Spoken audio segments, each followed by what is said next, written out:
ಓಂ ಗಂ ಗಣಪತಯೇ ನಮಃ. ಪ್ರಿಯ ವೀಕ್ಷಕರೇ, ನವಗ್ರಹಗಳನ್ನು ಆರಾಧನೆ ಮಾಡುವುದರಿಂದ ಮುಖ್ಯವಾಗಿ ಯಾವ ಲಾಭ ದೊರೆಯುತ್ತದೆ ಎಂದು ಈ ದಿನ ತಿಳಿದುಕೊಳ್ಳೋಣ.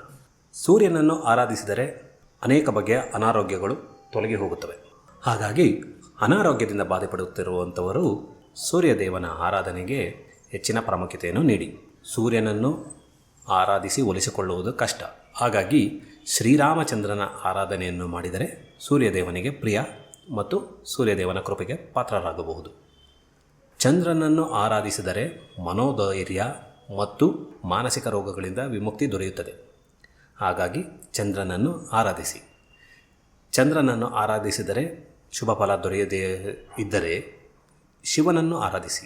ವಿಶೇಷವಾಗಿ ಸೋಮವಾರದ ರಾತ್ರಿಗಳಂದು ಮತ್ತು ಚಂದ್ರನಿರುವ ರಾತ್ರಿಗಳಂದು ಒಂದು ಲೋಟದಲ್ಲಿ ಹಾಲನ್ನು ಮನೆಯ ಹೊರಗಡೆ ಅಂದರೆ ಚಂದ್ರನ ಬೆಳಕು ಬೀಳುವಂತಹ ಜಾಗದಲ್ಲಿ ಇರಿಸಿ ಅದನ್ನು ಸೇವಿಸುವುದರಿಂದ ಚಂದ್ರನ ಶುಭ ಫಲಗಳು ನಿಮಗೆ ದೊರೆಯುತ್ತವೆ.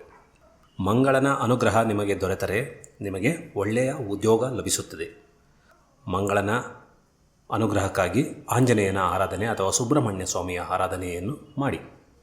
ಬುಧ ಗ್ರಹವನ್ನು ಆರಾಧಿಸಿದರೆ ನಿಮಗೆ ಒಳ್ಳೆಯ ವಿದ್ಯೆ ಲಭಿಸುತ್ತದೆ ಮತ್ತು ಒಳ್ಳೆಯ ರ್ಯಾಂಕು, ಒಳ್ಳೆಯ ಮಾರ್ಕ್ಸ್ ನಿಮಗೆ ದೊರೆಯುತ್ತದೆ. ಹಾಗಾಗಿ ಬುಧನ ಕೃಪೆಗೆ ಪಾತ್ರರಾಗಲು ಗಣೇಶನನ್ನು ಆರಾಧಿಸಿ.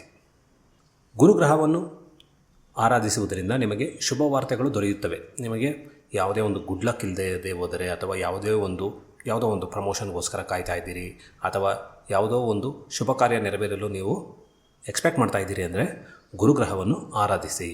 ಗುರುಗ್ರಹವನ್ನು ಒಲಿಸಿಕೊಳ್ಳಲು ದತ್ತಾತ್ರೇಯ ಸ್ವಾಮಿಯನ್ನು ಆರಾಧನೆ ಮಾಡಿ ಅಥವಾ ಶ್ರೀ ರಾಘವೇಂದ್ರ ಸ್ವಾಮಿಯನ್ನು ಆರಾಧಿಸಿ.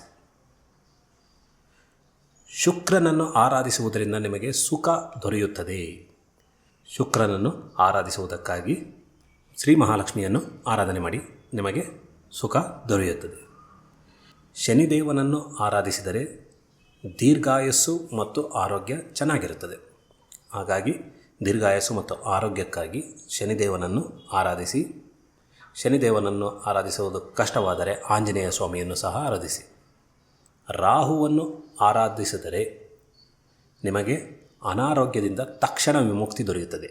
ರಾಹುವನ್ನು ಆರಾಧಿಸುವುದರಿಂದ ರಾಹುವನ್ನು ಆರಾಧಿಸಲು 2 ಮಾರ್ಗಗಳಿವೆ. ಒಂದು ದುರ್ಗಾದೇವಿ ಆರಾಧನೆ ಮತ್ತು ನಾಯಿಯನ್ನು ಸಾಕುವುದರಿಂದ ಅಥವಾ ನಾಯಿಗೆ ಊಟ ಹಾಕುವುದರಿಂದ ಈ ಒಂದು ರಾಹುವನ್ನು ನೀವು ಸ್ಟ್ರಾಂಗ್ ಮಾಡ್ಬೋದು.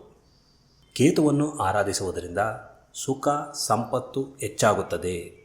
ಕೇತುವನ್ನು ನೀವು ಒಲಿಸಿಕೊಳ್ಳಬೇಕು ಎಂದರೆ ಗಣೇಶನನ್ನು ಆರಾಧಿಸಬೇಕು. ತಿಳಿದುಕೊಂಡಿರಲ್ಲವೇ ಸ್ನೇಹಿತರೆ, ಯಾವ ಗ್ರಹವನ್ನು ಆರಾಧಿಸುವುದರಿಂದ ಯಾವ ಲಾಭ ದೊರೆಯುತ್ತದೆ ಎಂದು. ಈ ವಿಡಿಯೋ ಇಷ್ಟವಾದರೆ ದಯವಿಟ್ಟು ಲೈಕ್ ಮಾಡಿ, ಕಮೆಂಟ್ ಮಾಡಿ ಮತ್ತು ಶೇರ್ ಮಾಡುವುದನ್ನು ಮರೆಯಬೇಡಿ. ನಮ್ಮ ಚಾನೆಲ್ಗೆ ಹೊಸಬರಾಗಿದ್ದರೆ ದಯವಿಟ್ಟು ಸಬ್ಸ್ಕ್ರೈಬ್ ಮಾಡಿ. ನೀವು ನೋಡುತ್ತಿದ್ದೀರಾ ಜ್ಯೋತಿಷ್ಯ ಟಿಪ್ಸ್ ಚಾನೆಲ್. ಧನ್ಯವಾದಗಳು.